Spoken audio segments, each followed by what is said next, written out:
अमोहा, Shri sorry अमोहा, फक्त तुझं introduction please कर सुरुवातीला. हा, तुझं पूर्ण नाव सांग आणि तू कुठल्या शाळेत माझं आहेस आणि नाव एज. हा. माझं नाव अमोहा मांजरेकर आहे. मी सेकंड मध्ये आहे. माझ्या शाळेचं नाव न्यूरॉन लॅब्स आहे. मी पुण्याला राहते आणि मी 7 वर्षाची आहे. छान. आता सांग, हा म्हण. श्री गणेशाय नमः. अस्य श्री रामरक्ष स्तोत्र मंत्रस्य कुतकौशिक ऋषिः श्री सीतारामचंद्रो देवता अनुष्टुभचंद्रः सीता शक्तिः श्रीमद् हनुमान कीलकम् श्रीरामचंद्र प्रीत्यर्थे जपि विनियोगः अतध्यानं ध्यायताचानुबाहो भूतशरधनुषं पद्मपद्मासनस्थं पीतं वासुरसानं नभकमलदलं स्पर्धिनीं ब्रह्मसन्नं वामाङ्गारूढसीतं मुखकमलमिलन लोचनं वीरतापं नानालङ्कालतीर्थं तत्तमुरुचटां मण्डलं रामचन्द्रं विचित्यानं चरितं रघुनाथस्य शतकोटिप्रविस्तरम् एकैकमक्षरं पुंसां महापातकनाशनं त्यात्वा नीलोत्पलश्यामं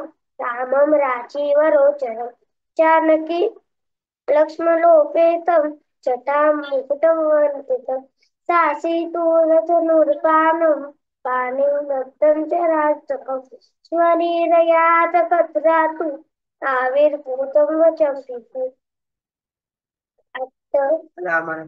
रामरक्षा पठे प्रत्य पापग्नि सर्वकामता शिरो मे वा तो मे राघव पातु भालं दशरथात्मजा कौशल हरिओम. खूप सुंदर. फार छान म्हटलंस अमोहा. अर्थातच सगळी रामरक्षा तुला पाठ आहे किंवा तू म्हणतेस हे ऐकून सुद्धा मला आईने सांगितलं तर फारच छान. आणि आता तू इतकी सुंदर म्हटलीस. रोज म्हणतेस का तू? रोज संध्याकाळी म्हणते ना? का नाही म्हणत? कधी कधी कंटाळा करते असं होतं का नाही? पण रोज म्हटली पाहिजे रामरक्षा सर्वांनी. आणि ह्याला काय म्हटलंय? रामरक्षा म्हणजे स्तोत्र पण आहे आणि मंत्र पण आहे असं म्हटलेलं आहे. त्यामुळे आपण मंत्राचं पठण केलं की नाही आधी सुरुवातीला, ओम नमः शिवाय तू म्हटलेस माझ्या बरोबर, हो की नाही? तसंच या रामरक्षेला मंत्र पण म्हटलंय. त्यामुळे विशेष भाग आहे की मंत्र म्हटल्यामुळे आपल्याला एक आंतरिक प्रेरणा मिळत असते आणि एक ऊर्जा, ऊर्जा म्हणजे एनर्जी मिळत असते. आणि राम बाप्पा आहे. त्यामुळे काय, राम बाप्पा म्हणल्यानंतर धनुष्यबाण आणि त्याच्यानंतर रावणाचा वध करणारा अशी ताकद आपल्याला प्राप्त होते.